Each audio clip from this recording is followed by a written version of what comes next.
Okay, so you've got your event planned and it's here. What are you going to do with that Facebook page now?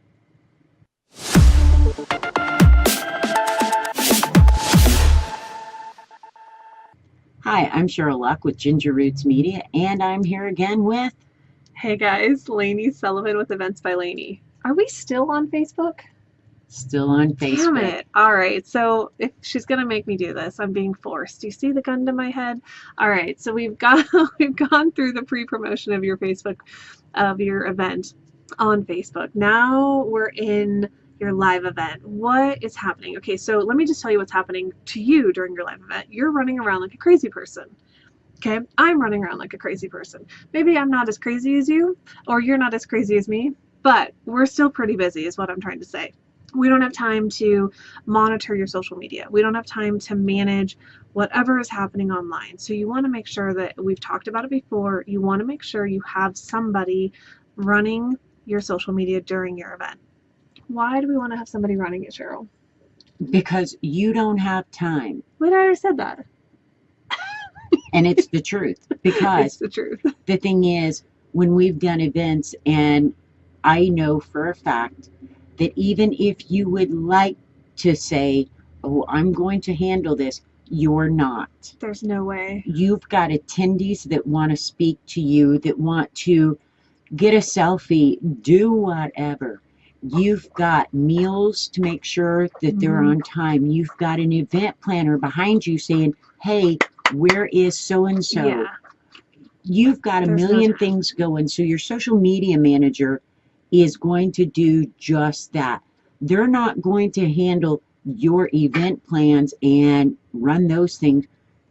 The big thing is customer service. And that is what a lot will be going on from a few days before your event, while people are traveling and you have hit the venue. You and Lany are now making sure all those last minute things are in order, possibly taking care of changes because somebody's canceled, something's changed, somebody's stuck in an airport. God only knows what. You may be stuck in an airport. Exactly. So your social media person may not even be on site. I don't go on site. I handle things from right here. And it's customer service. So as you might go around and be making updates for me to post, maybe you're telling me, sending me messages, hey, we've had a change in this, or we've even changed car service, who knows what. You're going to make sure the social media manager knows every update so they can put out a post if it's something that attendees are going to need. And in doing that, so you're probably sitting here going, well, if I'm going to update my social media manager, well, why don't I just update my page? Hold on a second. You have a YouTube, a Facebook, a Twitter, and an Instagram, and maybe a LinkedIn, maybe a Tumblr. So sending one post to Sheryl to update, she updates everything. So you sending in one single update is way easier than trying to update and get in and get on your phone and go, oh my God, I gotta get these out because I'm on a timeline, and you freak out. So sending one update to your social media person is way easier than trying to do 5 to 7 updates on your own. And not only that, if I am fully aware of the update, then I can answer questions and monitor each of those other platforms for incoming questions, for anything like that. So that's where I say it's customer service on the social media end. It's not just saying, oh, look at our selfies. Right. No. Yeah. Your social media manager is far more than that. And so there's going to be questions come up for a variety of things. And you want to make sure as many of those as possible are in the hands of your social media manager so that they don't have to contact you. Like we said in the other videos, we don't want to have to contact you, your event planner, someone on the ground, because we know you're busy and we need it now. And when you start changing countries, there's time differences. Totally changes everything. So if you're having your event in Europe, and a lot of your attendees are coming from the United States and Canada, you're going to be asleep while they're trying to catch their flights or get last minute things taken care of. So your social media manager, especially when it's on different countries, they're handling it. It's pretty much a 24/7 job at times, because Mm-hmm. just because you're asleep in Europe doesn't mean your attendees coming in. Now, once everyone gets over there to Europe, then your social media manager stays up all night and monitors that at night. Trust me, I know. I've She did started it. my days at 6 p.m. I've gotten dressed at 1 a.m. Yep. So it's a lot to it. Mm-hmm. And Facebook being, if that's your hub, that's great and fine. That's where your social media manager may spend a lot of her time.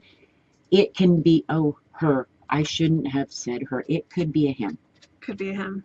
But they're going to be watching if you've made private groups for your attendees, they're going to be watching your Facebook brand page to make sure it goes out in general in case someone isn't in the Facebook group or doesn't get the message. They're going to be monitoring the Mm-hmm. messages on Facebook. You're going to be sending them images from your Mm-hmm. venues, updates about anything and everything. Yep. In detail. Yep. And in detail part can probably feel sometimes really hard. So just give as much as you can, and when you have more updates, just make sure you're in constant communication. I mean, that was the thing that Sheryl and we are in constant communication. I live on this device. Like, it is literally glued to me. So whenever there's an issue, whenever there's a concern, I can just pop on, send a message to Sheryl and say, hey, go fix this. Or, hey, I need an image. Or, hey, this changed, go make this announcement. And it makes it way easier to have somebody in a boots on the ground sense on your social media who's doing the social listening. And that's what this is really called.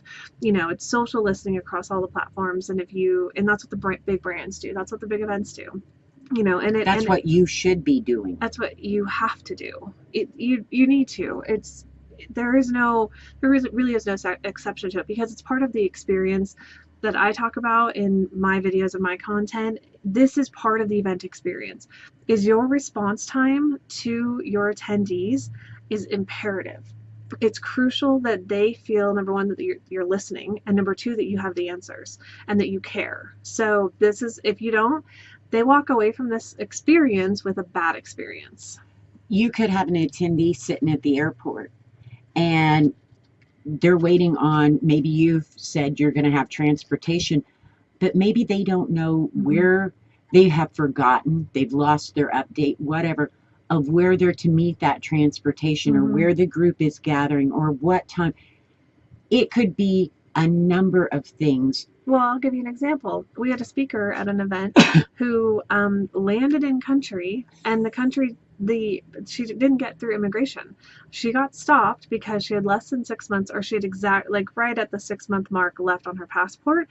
She didn't make sure that she had enough, months, years on her passport. You can't enter another country with less than 6 months on your passport till expiration, is what I mean.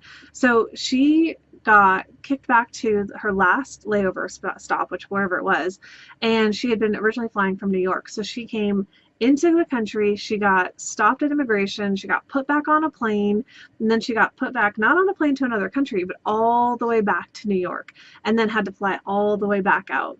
So she literally was flying for 3 days just from back and forth. So, but how do you deal with that as an event creator and as an event planner? You have to be available. There's nothing that you can do to expedite an immigration passport issue. Zero. But here's the thing. The event itself did not contact me with where she was. How I happened to find it is someone mentioned it, then her Facebook page posted about it. I was not informed, so there was nothing I could tell people. I sitting dead in the water because someone forgot to tell me. And that can make it a mess, because here I am going, is she showing up? Is she not showing up? What's the deal? She's What's trying happening? to get a hold of people, and I don't know it. Right. Because one little slip of, for one, they didn't properly instruct their incoming speakers how to communicate properly. Mm-hmm. And even if it's just use that freaking hashtag on everything, everything, everything, I possibly could have found the message. If they would have been more aware of the Facebook page, the Facebook group being a main hub, Mm-hmm. and insisting that your speakers follow that page or join that group, she could have posted in there, or someone could have posted for her in that group, and I would have gotten the message. I could have helped relate things. It was a cluster, and it all came down to not proper communication from the very beginning, from the Mm-hmm. 3, 6, 9 months out. That communication has to be set up and carried Exactly. through, because when it comes time for that live event, when communication is of utmost importance, by now it's not sales, it's not promotion, Mm-hmm. it is total customer service. It's helping your speakers, your attendees, your sponsors, anybody. And because that communication was not set up from the get-go, all kinds of people had all kinds of problems. And I sat here like a bump on a log sometimes because I couldn't help them. Mm-hmm. And so I'm sending Lany messages. She's trying to do a job, but Right. You have to have it, people. So that's the customer service end of during your event, right? So you're monitoring, you have somebody on, online, not on site, but online, monitoring everything. And then Pretty much 24/7 at points. Yeah, at certain points, absolutely. So Mm-hmm. So when you're social media manager and you're having an event for, say, 3 days, and your social media manager says during that live event, when your event is live, your price for just this week is going to be X amount of dollars, and it looks astronomical.